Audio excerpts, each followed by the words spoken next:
안녕하십니까. 세상 읽어주는 남자 이상훈입니다. 이 시간에는 미국의 개입주의가 퇴보한다는 주제로 말씀드리겠습니다. 미국이 고립주의로 회귀하고 있습니다. 슈퍼맨이 되기를 거부하고 있다는 뜻입니다. 고립주의는 말 그대로 자국 안보에 직접 관련이 없으면 타국과 동맹이나 개입을 꺼리는 정책입니다. 지난 미국 대선에서는요, 개입주의를 표방했던 힐러리 클린턴을 도널드 트럼프가 이겼습니다. 도널드 트럼프는 개입주의가 아니라 고립주의를 천명했었죠. 대통령이 된 후에 트럼프는 실천에 옮기고 있습니다. 이 고립주의를요. 세계 경찰 노릇은 한마디로 호구라는 게 트럼프의 생각입니다. 요즘 돌아가는 상황을 보면요, 과거 아메리카 대륙에 대한 유럽의 개입을 거부한 몰로주의처럼 미국에 피해만 없다면 전 세계에서 빚어지고 있는 복잡한 일에서 빠지겠다는 뜻을 분명히 하고 있습니다. 몇 가지 예를 들어 보겠습니다. 지금 우리 눈앞에 펼쳐지고 있는 일들이 바로 미국이 개입주의를 벌이고 있다는 것을 극명하게 보여주고 있는데요. 한일 간 경제 전쟁부터 볼까요? 트럼프는 철저히 한국과 일본이 이 한일 간 갈등을 알아서 해결하라는 입장입니다. 일본이 우리를 이런 식으로 막무가내로 몰아붙이는 것은 한마디로 트럼프가 재가를 했기 때문이죠. 아베가 이렇게 할 수 있도록 말이죠. 왜 미국이 이런 식으로 허락을 했을까요? 중국을 견제하는데 직접 미국이 많이 뛰기보다는 이제는 일본의 힘을 실어주고 싶다는 게 지금 미국의 속내입니다. 일본을 미국의 아시아 버전으로 여기고 일본의 중국 견제라는 임무를 맡기려 한다는 것이죠. 그러기 위해서는요, 한국을 제대로 손봐서 일본과 한몸처럼 움직이도록 할 필요가 있습니다.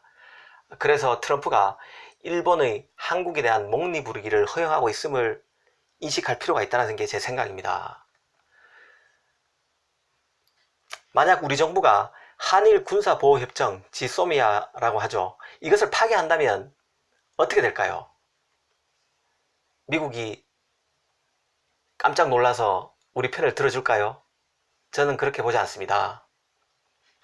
만약 지금 한국 정치권에서 얘기가 나오는 것처럼 한일 군사보호협정 지소미아를 파기하겠다는 카드를 꺼내든다면 아마 미국이 대노할 것으로 저는 보고 있습니다. 왜 그런가 하면요, 미국의 고립주의를 원한다는 관점에서 보면 이 지소미아 파기는 미국의 고립주의를 어렵게 만드는 측면이 있기 때문입니다. 한미일 안보 공조가 약화된다는 뜻은 동북아에서 안보 시스템을 구축해서 가급적 비용을 줄이고 직접적 개입을 줄이겠다는 트럼프 입장에 반하는 것입니다. 지소미아 파기는 그런 맥락에서 보면요, 우리 정부에 대한 미국의 손보기를 촉발하는 계기가 될 수도 있다는 점에서 신중할 필요가 있습니다. 문재인 정부가 그런 가능성까지 염두에 두고 있는지는 모르겠습니다. 북핵 미사일 국면에서도요, 미국의 입장이, 고립주의를 원하는 미국의 입장이 점점 드러나고 있습니다. 볼턴 방한 당시를 한번 볼까요? 북한이 미사일을 발사했었죠. 근데 트럼프는 이렇게 얘기했습니다. 그건 작은 미사일이다. 한국과 북한은 항상 그렇게 다투었다고 말했습니다. 우리 입장에서는 솔직히 충격적인 발언입니다. 미국의 본토만 공격당하지 않도록 대륙간 탄도미사일이 발사되지만 않으면 된다는 식의 발언을 트럼프는 그간 많이 해오긴 했습니다. 하지만 이번처럼 한미동맹을 북한 김정은 관계보다도 못하다는 식의 이런 발언을 한 적은 없었던 것 같습니다. 이걸 단순히 트럼프가 재선을 위해서 북한을 자극하지 않으려는 의도로만 봐서는 안 될 것 같습니다. 이제는 미국이 고립주의를 진짜로 원하고 미군 철수도 충분히 발생할 수 있는 사태로 보고 준비해야 할 필요가 있습니다. 이 중국 견제도요, 이제는 과거 같으면 외교 안보 군사 수단으로만 가능했다면 이제는 금융 등을 통해서도 가능하다고 미국은 보는 것 같습니다. 마치 과거 플라자 합의로 일본을 손봤던 것처럼 중국도 한일 정책 등을 통해서 굴복시킬 수 있다는 자신감이 미국이 점점 동북아에서 빠져나왔으면 하는 마음으로 이어지는 것 같습니다. 이런 역학관계가 미국의 고립주의 추세를 더 강화시키고 있다는 의미입니다. 특히 지금 트럼프는 한미 분담금 재협상을 앞두고 우리 정부가 부담해야 할 돈을 1조 남짓해서 최근 50억 달러, 그러니까 6조 넘게 올리려고 한다는 게 드러났죠. 미군을 계속 쓰려면 돈을 더 내라고 노골적으로 요구하고 있는 상황입니다. 달리 보면요, 제값을 안 쳐주면 우리는 나가겠다는 의미입니다. 트럼프가 우리한테만 그러는 게 아닙니다. 나토, 북대서양 조약기구, 또 일본에 대해서도 방위비 분담금을 올리려고 하고 있습니다. 트럼프는 기본적으로 미군의 해외 주도는 세금 낭비라는 인식을 가진 인물입니다. 미국은 일본에 대해서도 미군 주둔과 관련한 비용을 이전 대비 5배 올려달라고 요구했다는 외신 보도가 있었죠. 일본, 나토, 한국에 대해서 다 방위비 부담금을 더 떠넘기려고 하는 게 지금 미국의 입장입니다. 이제 미국은 웬만하면 개입하지 않을 것이고, 개입하더라도 예전보다 더 많은 돈을 받고서 하겠다는 입장으로 돌아섰다는 얘기입니다. 미중 무역협상도 자세히 보면요, 미국의 고립주의 소산입니다. 미중 무역협상의 그 기본적인 성격을 보면 결국 미국 우선주의, 돈부터 챙기겠다는 그런 트럼프의 전략을 관철하기 위한 것이죠. 트럼프가 최근에 재개한 중국과의 무역협상이 성과 없이 끝나면서 중국 수출품 3천억 달러에 대해서도 9월 1일부터 다음 달 1일이죠. 새롭게 관세를 10% 매기기로 했습니다. 저번에 G20을 통해서 그 3천억 달러에 대해서 25% 관세 매기기로 했던 걸 유예했는데요. 그게 얼마나 됐다고 한 달 정도 지난 상태에서 다시 한번 그대로 3천억 달러에 대해서 25%는 아니지만 10% 또 관세를 매기기로 한 것입니다. 무역협상의 진척이었기 때문에요. 이렇게 되면요, 기존에 이미 2,500억 달러에 대해서 2,500억 달러에 이르는 중국 수출품에 대해서 25% 관세를 매기고 있는 상태이기 때문에 지금 중국 수출품 전체에 대해서 관세를 매기고 있다고 보면 될 것 같습니다.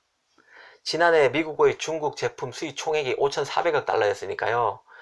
지금 관세를 매긴 수출품이 지금 5,500억 달러잖아요. 그러니까 이미 수출품 전체에 대해서 관세를 매기고 있다고 보면 됩니다.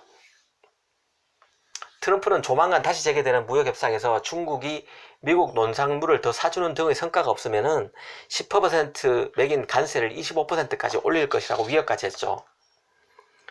미국 우선주의 전략에 따라서 다른 나라 형편에 대해서는 눈을 감고 있다고 보면 될 것 같습니다.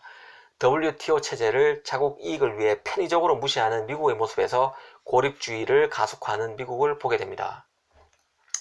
사실 최근에 또 놀라운 트럼프 발언이 있었는데요. 바로 홍콩에 대한 언급입니다. 트럼프는 최근 홍콩 시위가 격화되는 것을 두고 이렇게 얘기했습니다. 홍콩의 범죄인 인도법, 송환법 반대 시위는 폭동이다. 홍콩 사태는 중국과 홍콩이 알아서 해결하는 것이 바람직하다. 이렇게 말했습니다. 놀라지 않습니까? 그간 미국 국무부가 홍콩 정부의 송환법 추진이 홍콩의 자치권을 위협한다면서 반대 시위를 지지해온 것과는 완전히 반대 입장을 드러낸 것인데요. 홍콩 시위대가 사실은 트럼프가 미중 무역 분쟁 와중에 시진핑을 몰아붙여서 홍콩의 일국 양제가 정착되도록 해줄 것을 바랬었지만, 트럼프는 이번 입장 표명을 통해서 나는 여기에 관심이 없다는 것을 공개적으로 선언한 것입니다. 알아서 해결하는 거죠. 홍콩 사태도 중국이 알아서 해결해라. 나는 모르겠다.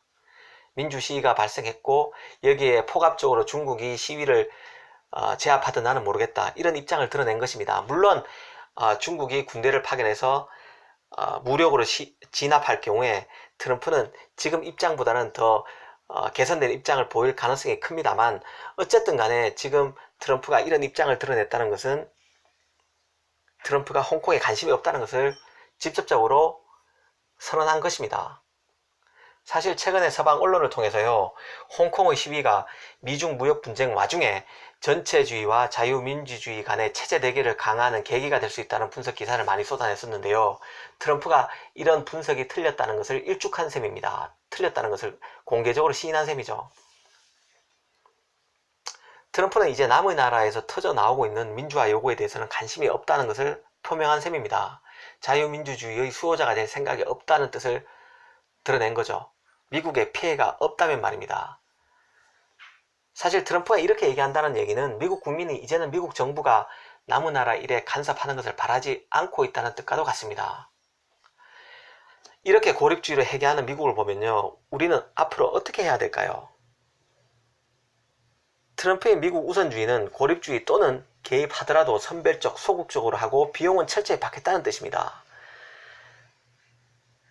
이게 사실은 트럼프 말고 이후에 누가 대통령이 되더라도 이 경향은 계속될 가능성이 큽니다. 국민이 원하기 때문이죠. 세계경찰 역할 하느라고 돈만 많이 쓰고 정작 미국인들은 챙기지 못했다는 미국 내부의 반발이 크다는 의미입니다. 특히 전략 환경 변화도 이런 방향성에 속도를 더하고 있는 상황입니다. 미국의 대외 정책 수단이 전통적인 외교, 군사 외 통상, 금융 등 여러 분야로까지 확대되고 있고 해군과 공군의 비약적인 발전으로 역의 균형 전략의 효용성이 더 커졌다는 의미입니다. 사실 문재인 정부가 지금 북한, 중국과 지나치게 밀착하고 일본, 미국과 점점 문제를 트러블을 일으키고 있는 상황인데요. 지금 이 수순으로 계속하게 되면 결국 미국은 자신의 고립주의 전략에 따라서 미국이 자기들 필요에 따라 한국을 버릴 수도 있다는 뜻입니다. 가뜩이나 미국의 전략적 요충지는 한국이 최우선 순위가 아니라는 것이 드러났었죠. 과거에 에치슨 선언을 통해서 알 수 있습니다. 필리핀과 일본까지가 미국의 안보상 중요한 전략적 요충지라는 것이 바로 에치슨 선언이죠. 그래서 좌파들이 얘기하는 것처럼 미국이 자기들의 필요에 따라서 계속 한반도에 주둔할 것이라는 주장은 더 이상 유효하지 않을 수 있습니다. 미국은 한국을 과거처럼 잡아주지 않고 한국의 군사력 등 국력은 점점 취약해지는 것 같습니다. 바로 여기에서 이 지점에서 현재의 안보 경제 위기, 바로 복합 위기라고 하죠. 총체적 위기가 파생되고 있는 게 아닌가 싶습니다. 감사합니다.